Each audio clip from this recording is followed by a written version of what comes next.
नमस्कार दोस्तों, हिंदी फिल्मों की चुलबुली बहन। आपने अक्सर हिंदी फिल्मों में अभिनेत्री की चुलबुली सहेली या नायक की मासूम बहन के किरदार में खूबसूरत अभिनेत्री नाजिमा को दोस्तों आपने जरूर देखा होगा। नाजिमा का जन्म 25 मार्च 1948 को नासिक में हुआ था और उनका असली नाम मेहर-उन-निसा था। 1930 के दशक की मशहूर अभिनेत्री हुसन बानो उनकी रिश्ते में बुआ लगती थी।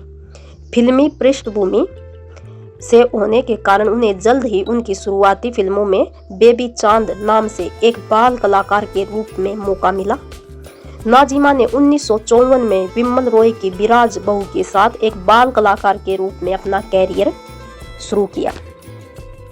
1958 तक उन्होंने स्टंट फिल्म प्रिंसेस बाबा में नायिका के रूप में अपनी शुरुआत की। वह 1961 में उम्र कैद के साथ मुख्य धारा के सिनेमा में आई, जिसे फिल्म निर्माता SP ईरानी ने निर्देशित किया था, जो उनके चाचा भी थे। फिर प्रमोद चक्रवर्ती द्वारा निर्देशित फिल्म जिद्दी 1964 में आई, जो दोस्तों हिट रही। इसके बाद रामानंद सागर द्वारा निर्मित और निर्देशित आरजू फिल्म 1965 में सुबोध मुखर्जी द्वारा निर्देशित अप्रैल फूल 1964 में आई, जिसे लोगों ने सराहा। इसके बाद उन्होंने जे ओम प्रकाश की आए दिन बहार के 1968 में अभिनय किया, जिसने कई स्थानों पर रजत जयंती मनाई। उन्होंने जैमिनी की औरत में भी अभिनय किया, जो आई थी 1967 में। बॉक्स ऑफिस पर एक और हिट रही। नाजिमा ने संजीव कुमार के साथ फिल्म निशान में काम किया। फिल्म मनचली अमीर गरीब में उनका रोल उल्लेखनीय रहा। 1972 में आई फिल्म बेईमान में उन्होंने एक्टर मनोज कुमार के सामने अपने अभिनय का शानदार प्रदर्शन किया। वह 1960 और 70 के दशक की सबसे व्यस्त अभिनेत्रियों में से एक थी। वह अभिनेत्री साधना की करीबी दोस्त भी मानी जाती थी। अपने समय की नाजिमा हिंदी सिनेमा की एक खूबसूरत और आकर्षक अभिनेत्री थी, जिन्हें छोटी बहन या नायिका की दोस्त की सहायक भूमिकाओं के लिए जाना जाता था। उनके मासूम लुक ने उन्हें फिल्मों में हीरो या हीरोइन की युवा बहन की भूमिका दिलाने में मदद की। राजेंद्र कुमार के साथ नाजिमा ने फिल्म आरजू, दिल लगी, तमन्ना, अनजाना जैसी फिल्मों में सपोर्टिंग रोल किए।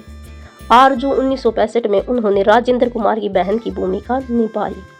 फिल्मों की कहानी के आधार पर इन्हें ज्यादातर बहन का ही किरदार मिला।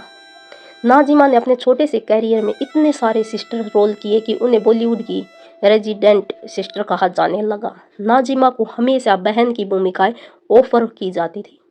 शायद ऐसा इसलिए था क्योंकि नाजिमा इन किरदारों में कभी असफल नहीं हुई। अनजाना मूवी में 1969 में राजेंद्र कुमार के साथ एक राखी गीत हम बहनों के लिए नाजिमा पर फिल्माया गया था, जिसमें छोटी बहन और बड़े भाई के बीच के बंधन को दर्शाया गया था। नाजिमा को बेईमान में मनोज कुमार के साथ दोस्तों ये राखी बंधन है ऐसा गाने में भी दिखाया गया था। ये दोनों गाने अक्सर आपको रक्षाबंधन पर जरूर सुनने को मिल जाते होंगे। खुद को अभिनय में सशक्त बनाने और कई भूमिकाओं में खुद को साबित करने के बावजूद नाजिमा को निर्देशकों और निर्माताओं ने फिल्मों में शीर्ष रोल से वंचित रखा। वह नायक की आदर्श बहन या नायिका की सहेली के रोल के लिए फिल्मों में लेते रहे।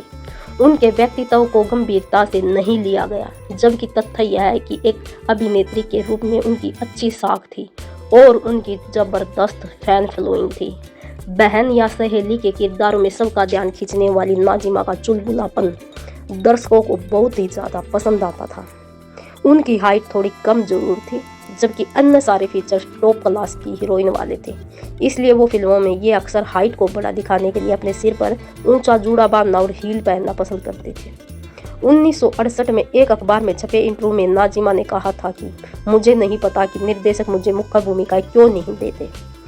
मैं उस उम्मीद के साथ लगातार सहायक भूमिका वाली फिल्में कर रही हूँ कि एक दिन मुझे मुख्य अभिनेत्री के रूप में भूमिका मिलेगी। नाजिमा ने करीब 30 फिल्मों में काम किया था।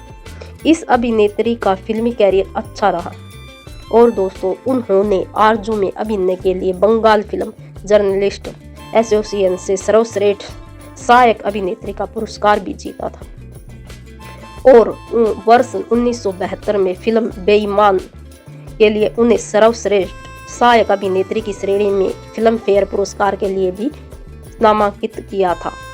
27 साल की उम्र में 1975 में कैंसर के कारण इस अभिनेत्री की मृत्यु की अफवाह उड़ी थी। बिना किसी तथ्य के फिल्मी दुनिया ने उन्हें मृत मान भी लिया था।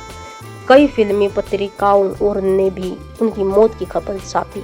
उनके निधन पर गलत सूचना फैलाई गई और दोस्तों आज भी नाजिमा को मृत मानकर श्रद्धांजलि देती रहती है। लेकिन आपको यह जानकर अच्छा लगेगा कि गुजरे जमाने की हिंदी फिल्म अभिनेत्री नाजिमा जीवित है।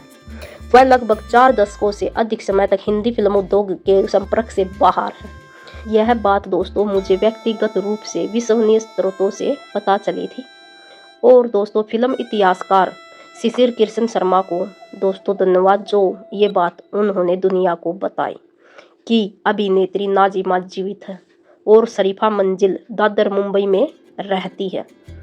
और दोस्तों श्री शिशिर कृष्ण शर्मा जी व्यक्तिगत रूप से बताया कि उनका एक इंटरव्यू लेना चाहते थे, लेकिन उन्होंने यह कहते हुए मना कर दिया कि वो अब फिल्मी दुनिया से दूर हो चुकी है और इस चकाचौंध से दूर अपने दीन ईमान मजहब इबादत में व्यस्त है और उनका ज़्यादातर वक्त अब खुदा की इबादत करने में ही गुजरता है और वह उसी में खुश है। वह कोई भी इंटरव्यू या बॉलीवुड खबरें नहीं बनना चाहती। और दोस्तों हम भी प्रार्थना करते हैं कि वो कहीं भी रहे, जहाँ भी रहे, हमेशा स्वस्थ और खुश रहे। उन्होंने बॉलीवुड को बहुत ही अच्छी राह दी थी। आज के लिए दोस्तों बस इतना ही।